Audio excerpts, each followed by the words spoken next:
विजयपुर राज्य के राजमहल में सुबह की पहली किरण पड़ते ही राजकुमार वीरेंद्र अपने शाही घोड़े पर सवार होकर जंगल की ओर निकला।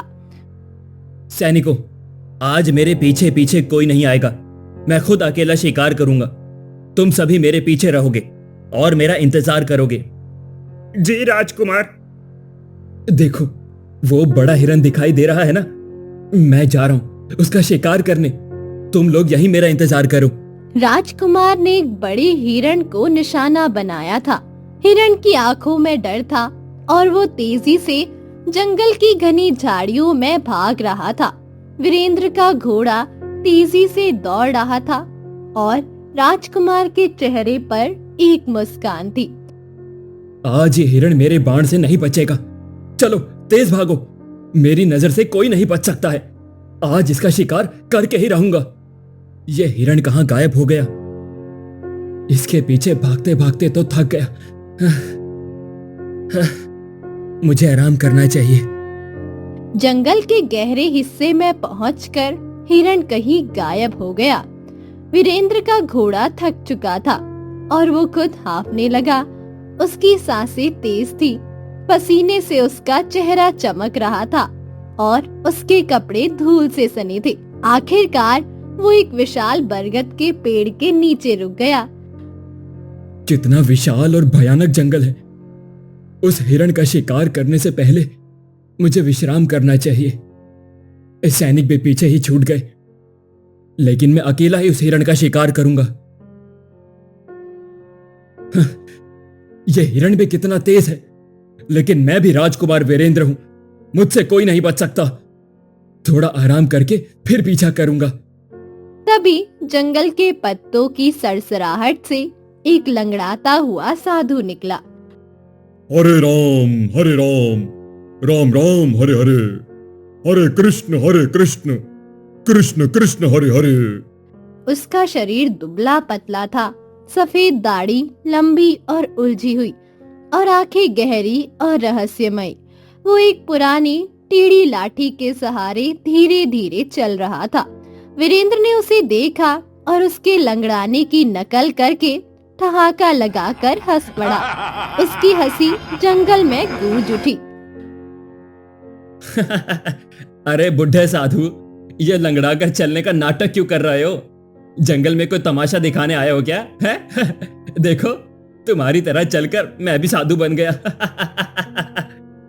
राजकुमार, किसी के शरीर का मजाक नहीं उड़ाना चाहिए। हर प्राणी में ईश्वर का वास होता है। तुम्हारा यह घमंड तुम्हें ले डूबेगा। सोचो, अगर तुम्हारे शरीर में कोई कमी आ जाए तो कैसा लगेगा? बेटा, किसी का मजाक नहीं बनाना चाहिए। अरे तुम मुझे सिखाओगे? मैं विजयपुर का राजकुमार हूं, है? तुम जैसे साधु तो मेरे दरबार में झुककर सलाम करते हो। चलो चलो, अब मैं भी तुम्हारी तरह लंगड़ाता हूं और देखता हूं कितना दर्द होता है? वीरेंद्र, तेरा घमंड तुझे ले डूबेगा। मैं तुझे श्राप देता हूं कि तू इस बरगद के नीचे एक पत्थर बन जाएगा। तू तब तक पत्थर ही बना रहेगा जब तक एक अनाथ लड़की, जिसने जीवन में कभी मां का प्यार नहीं पाया हो, अपने आंसुओं के साथ दूध इस पत्थर पर चढ़ाएगी। अब सोच, तू लंगड़ाएगा या हंसेगा? अरे पाखंडी, मुझे क्या श्राप देगा रे तू? मैंने रोका, तब भी नहीं माना मूर्ख। अब भुगतो। वीरेंद्र हंसने लगा, लेकिन तभी एक चमकदार रोशनी ने उसे घेर लिया। उसका शरीर भारी होने लगा। उसकी हंसी चीख में बदल गई और देखते ही देखते वो बरगद के नीचे एक चमकदार काले पत्थर में बदल गया। जंगल में सन्नाटा छा गया। अरे साधु बाबा तो बहुत गुस्से में लग रहे हैं। मुझे यहाँ से जाना चाहिए। अगर मुझे देख लिया तो मुसीबत हो जाएगी। ये सब देखा और कौवा चुपचाप उड़ गया। उधर विजयपुर के पास के छोटे से गांव में नदी के किनारे रामू नाम का एक किसान अपनी गर्भवती पत्नी राधा के साथ रहता था। राधा एक दयालु और मेहनती महिला थी जो गांव की महिलाओं की मदद करती थी। एक दिन, अरे भाग्यवान, घर में पानी की एक बूंद नहीं है, जरा नदी जाकर पानी ले आना। हाँ जी, मैं अभी जाकर पानी लाती हूँ। वो नदी से पानी भरने गई। अरे, आज तो बहुत नदी का बहाव तेज है, मुझे सावधानी से पानी भरना चाहिए। नदी के आसपास कोई नहीं था। राधा ने सावधानी से घड़ा भरा और वापस मुड़ने लगी, लेकिन तभी उसका पैर फिसला। वो चीखी और तेज धारा में बहने लगी।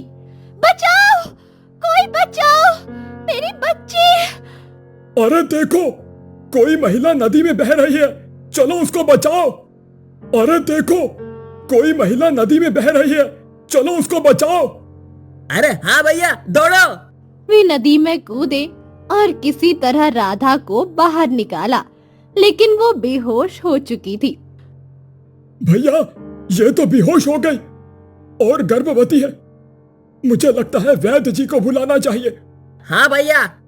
वैद्य को बुलाया गया और वैद्य ने उसे देखा। राधा की सांसें कम हो रही थी। इसके पेट में पल रहे बच्चे को बचाया जा सकता है, लेकिन शायद मां नहीं बचे। कुछ घंटों बाद राधा ने अपनी आखिरी सांस ली। उसने एक लड़की को जन्म दिया। रामू टूट गया, लेकिन बेटी को देखकर उसने हिम्मत बनाई। उसने अपनी बेटी को अपनी गोद में लिया और आंसू बहाते हुए कहा, मेरी राधा चली गई, लेकिन तू उसकी निशानी है बेटी। मैं तुझे कभी माँ की कमी महसूस नहीं होने दूंगा। तू मेरी दुनिया है। भैया, बहुत बुरा हुआ इस नन्ही बच्ची के साथ। हाँ भैया, किस्मत को यही मंजूर था। अब क्या कर सकते हैं। आपका बहुत बहुत धन्यवाद, आपने मेरी बेटी को बचाया। साल बीत गए। रामू ने अपनी बेटी अनन्या को पाला, लेकिन उसका दर्द कम नहीं हुआ। वो दिन रात खेतों में काम करता और अनन्या को प्यार से रखता। मुझे लगता है मुझे दूसरी शादी कर लेनी चाहिए। मैं अकेला अपनी प्यारी बेटी का ख्याल नहीं रख पा रहा हूँ। कुछ दिनों बाद वो अकेला महसूस करने लगा और दूसरी शादी कर ली। उसकी नई पत्नी कमला एक लालची और कठोर महिला थी। कमला, मैंने तुमसे शादी सिर्फ इसीलिए की है कि तुम हमारे घर का ख्याल रखो, हमारी प्यारी बेटे का भी ध्यान रखो। हाँ जी, आप चिंता मत कीजिए, मैं बहुत अच्छे से ध्यान रखूंगी। लेकिन कमला के मन में कुछ और ही चल रहा था। रामू के जाते ही बड़े आए बेटी का ख्याल रखने वाले। मैं क्यों रखूं दूसरे की बच्चे का ख्याल? मैं क्या इस घर की नौकर थोड़ी हूँ। जब रामू खेतों में काम करने जाता, तब अनन्या को ऐसे छोड़ देती कि वो उसके परिवार की ही ना हो। एक दिन, कमला, हमारी बेटी इतनी कुपोषित की होती जा रही है। पता नहीं जी। ठीक है, लगता है खाना लग नहीं रहा होगा। कोई बात नहीं, ठीक हो जाएगी। इधर राजकुमार पत्थर के रूप में, हे प्रभु, मेरी सहायता कीजिए, मुझे मुक्ति दीजिए। मैं अब किसी का भी मजाक नहीं उड़ाऊंगा, मुझे मुक्ति दीजिए। तभी एक पंडित जंगल से गुजर रहा था। आज गांव में गणेश जी की प्रतिमा स्थापित होगी। मुझे एक ऐसे पत्थर की खोज है जो काला हो। कहाँ मिलेगा? आहा, अरे वो रहा। मैं इसे मंदिर में रख दूंगा। मुझे लगता है ये पत्थर कोई दिव्य शक्ति से बना होगा। मुझे लेकर जाना ही चाहिए इसे। समय बीतता गया। अब अनन्या 18 साल की हो गई थी और कमला ने भी एक बेटी को जन्म दिया था जो 17 साल की थी। कमला अपनी बेटी माया को बहुत प्यार करती थी। अनन्या को सताना शुरू कर दिया था। वो अनन्या को घर का सारा काम सौंप देती और माया को सारी सुख सुविधाएं देती। रामू को इस बात का पता नहीं था, क्योंकि वो दिन रात खेतों में काम में व्यस्त रहता था। कमला अनन्या को डांटती और माया को लाड़ लड़ाती।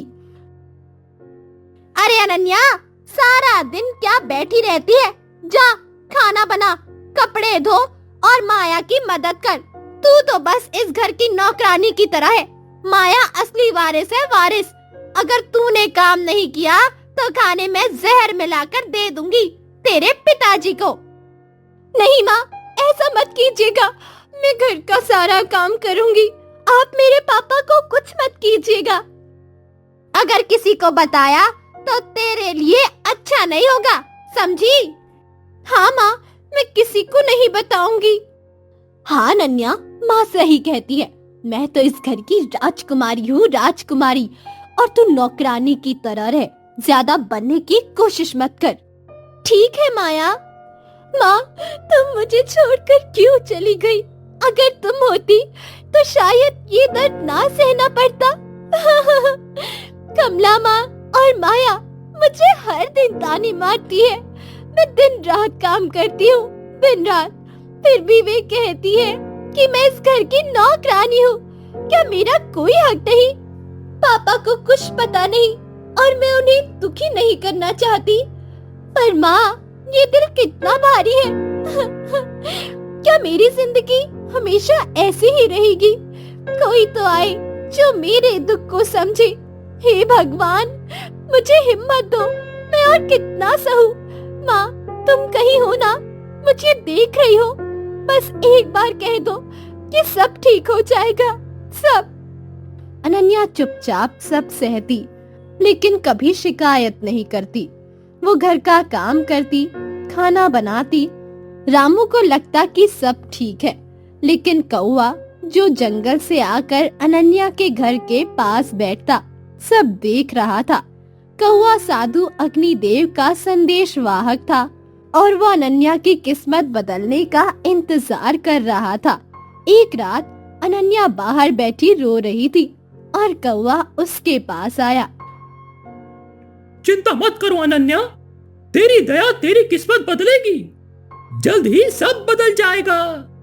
अनन्या कौवे की बात सुनकर हैरान होती, लेकिन उसे लगता कि वो सपना देख रही है। लेकिन कौवा का आना एक संकेत था कि जल्दी अनन्या की जिंदगी में बड़ा बदलाव आने वाला है। और वो उड़ गया, लेकिन कमला ने ये देख लिया और उसे संदेह हुआ। ये अनन्या किससे बात कर रही? कहीं पागल तो नहीं हो गई? ये पूरी तरह पागल हो जाए इससे पहले मुझे अपनी बेटी का विवाह करवा देना चाहिए, नहीं तो बाद में समस्या हो जाएगी। मैं अभी माया को बताती हूँ। ओ माया, ओ माया, कहाँ हो बेटा? मेरी तरफ आ। आई माँ। हाँ माँ, क्या हुआ? मेरी बात ध्यान से सुन। मैंने सुना है भगवान पर एक दूध चढ़ाने से मनोकामना पूरी होती है। तुम गांव के मंदिर में जाओ और भगवान से प्रार्थना करो और साथ में उस नौकरानी को भी लेकर जाओ। ठीक है माँ। गांव के प्राचीन गणेश मंदिर में हर रोज पूजा होती थी। मंदिर पुराना था, दीवारें काई से ढकी हुई और गणेश जी की मूर्ति सोने की तरह चमकती थी। पंडित हरिशंकर जो मंदिर के पुजारी थे, उन्होंने कई साल पहले जंगल से एक रहस्यमय काला पत्थर लाकर गणेश जी के पास रखा था। हे गणेश जी, इस पत्थर में कोई रहस्य है? क्या ये कोई श्रापित आत्मा है? मैं इसे आपकी शरण में रख रहा हूं।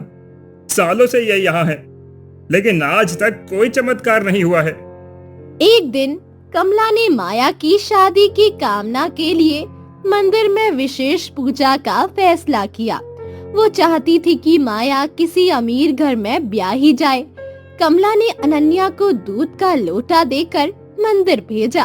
वो घर से निकलते समय अनन्या को डांटती। अनन्या, जा मंदिर में माया के साथ दूध चढ़ा और कामना कर कि माया की शादी जल्द हो। तू तो बस इस घर की नौकरानी की तरह है, माया असली वारिस है। जल्दी जा और कुछ गड़बड़ मत करना। अनन्या चुपचाप दूध का लोटा लेकर मंदिर की ओर चल पड़ी। रास्ते में वो अपनी माँ की याद में उदास हो गई। उसकी आंखें नम थी और वो सोच रही थी कि क्या उसकी जिंदगी कभी बदलेगी। माया उसके साथ थी और वो लगातार ताने मार रही थी, जैसे कि अनन्या को और दुख पहुंचाना चाहती हो। रास्ते में कौवा उड़ता हुआ आया और अनन्या के कंधे पर बैठ गया, जैसे कोई संकेत दे रहा हो। कौवा, तू फिर आ गया? क्या मेरी किस्मत बदलेगी? मंदिर पहुंचकर पंडित हरिशंकर ने पूजा शुरू की। मंदिर में घंटियों की आवाज गूंज रही थी, अगरबत्ती की खुशबू फैली थी और लोग प्रार्थना कर रहे थे। पंडित ने माया को पहले पूजा करने को कहा। हे गणेश जी, इन लड़कियों की कामनाएं पूरी कीजिए। पहले माया पूजा करे, फिर अनन्या। दूध चढ़ाओ, फूल डालो और सच्चे दिल से प्रार्थना करो। माया ने पूजा शुरू की, लेकिन वो जल्दबाजी में थी। लेकिन तभी उसने अनन्या को धक्का दे दिया, क्योंकि अनन्या उसके रास्ते में आ गई थी।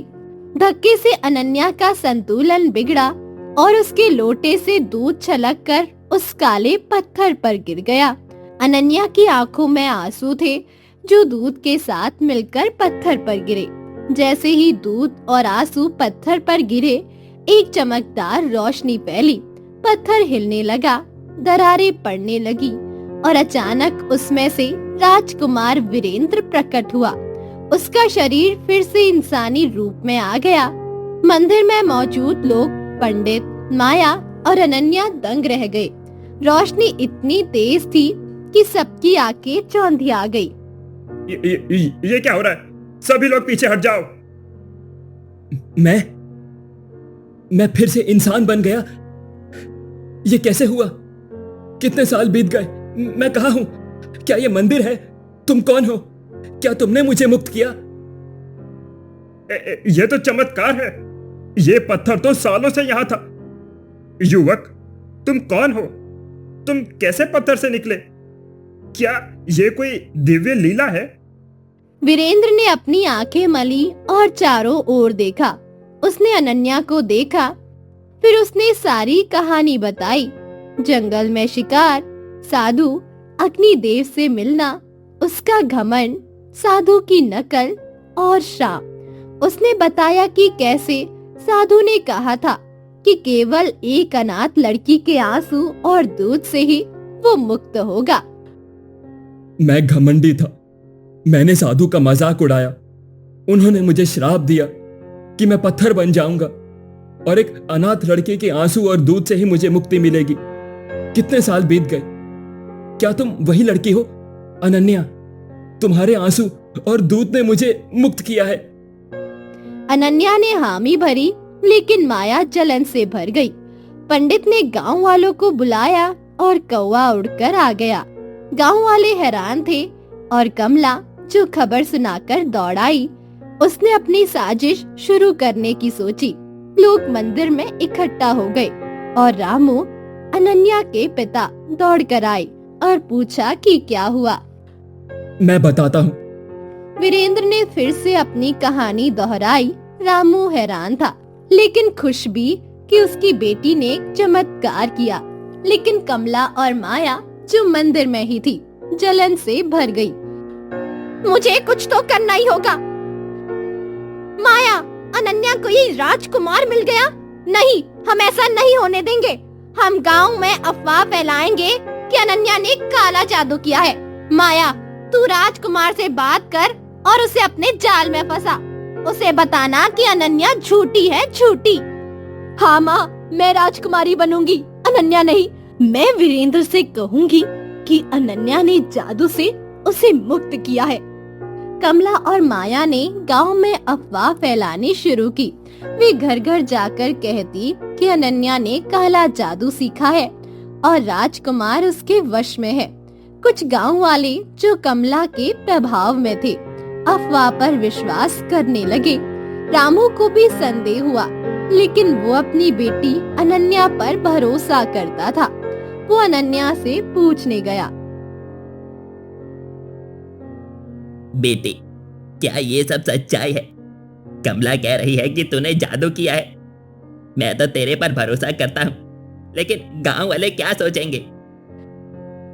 पापा, मैंने कुछ नहीं किया। ये सब ईश्वर की कृपा है। लेकिन कमला माँ और माया मुझे सताती है और अब वे मुझे बदनाम कर रही है। कौवा ने सब सुन लिया और अनन्या को चेतावनी दी। वो अनन्या के कंधे पर बैठा और फुसफुसाया, ओ, कमला और माया साजिश रच रही है। वो तुम्हें बदनाम करना चाहती है। साधु अग्निदेव की मदद लो, मंदिर जाओ और प्रार्थना करो। अनन्या ने वीरेंद्र को बताया। वीरेंद्र, जो अब श्राप से मुक्त था और घमंड छोड़ चुका था, अनन्या की मदद करने को तैयार हो गया। वो बोला, अनन्या, मैं तुम्हारे साथ हूँ, लेकिन पंडित जी से बात करो, वो मदद करेंगे। लेकिन साजिश गहराती जा रही थी। पंडित हरिशंकर ने देखा कि गांव में अशांति फैल रही है और उन्होंने साधु अग्निदेव को याद किया। पंडित ने मंदिर में एक विशेष पूजा का आयोजन किया, जिसमें साधु अग्निदेव को बुलाने की योजना की। देखो, अनन्या ने काला जादू किया है, राजकुमार को अपने वश में कर लिया है। माया ही असली हकदार है। हाँ। गांव वाले संदेह में पड़ गए। वीरेंद्र और अनन्या चिंतित हो गए। तभी मंदिर में एक तेज रोशनी फैली और साधु अग्निदेव प्रकट हुए। उनकी उपस्थिति से मंदिर में सन्नाटा छा गया। साधु ने अपनी लाठी ठोकी और सबकी नजरें उन पर टिक गई। गांव वालों, सच्चाई को झूठ से नहीं दबाया जा सकता। अनन्या की दया ने वीरेंद्र को मुक्त किया है, लेकिन कमला और माया के लालच ने गांव में अशांति फैलाई है। देखो, सच्चाई क्या है। साधु ने अपनी शक्ति से एक दृश्य दिखाया, जिसमें कमला और माया की साजिश उजागर हुई।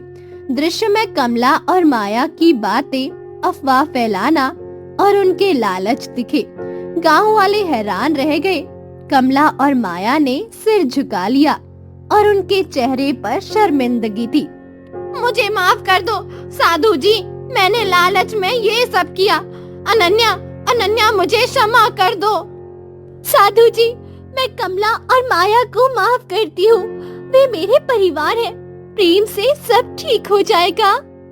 वीरेंद्र ने अनन्या की उदारता देखी और उसका दिल जीत लिया। उसने अनन्या से कहा, अनन्या, तुमने न केवल मुझे मुक्त किया है, बल्कि अपने दिल की सच्चाई और दया से सबको जोड़ा है। क्या तुम मेरे साथ विजयपुर चलोगी और मेरी जीवन साथी बनोगी? अनन्या ने शर्माते हुए हामी भरी। वीरेंद्र और अनन्या ने एक दूसरे की ओर देखा। दोनों ने विवाह कर लिया और खुशी खुशी रहने लगे।